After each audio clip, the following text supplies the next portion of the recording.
Why the Reddit app is not working properly? Today we will discuss the complete details. Don't skip the video, watch the full video. Hello guys and welcome back to my YouTube channel Shaem Tech Video. Today I will discuss how to fix Reddit app blue screen problem. I have a request, if you are new to channel please subscribe and stay with us. Open settings. Open the date and time settings.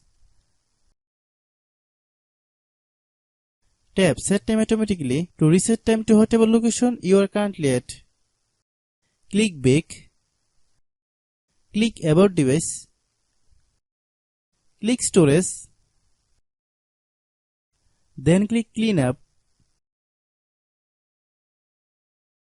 Click clean. Click back.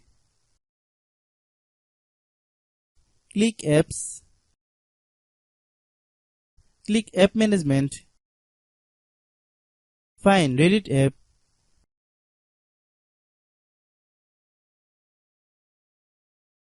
Click Reddit app.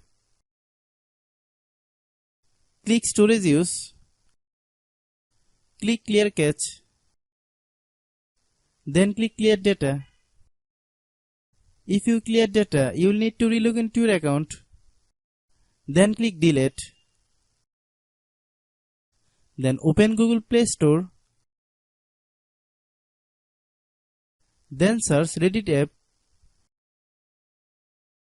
Click Reddit app. If you get any update, please update. Hope your issue is resolved. If anyone still has problem, it might be server problem. Please try again after a while. Hope you understand. I have a request, if you are new to channel, please subscribe and stay with us. By watching my tutorial for more tech videos, you can subscribe.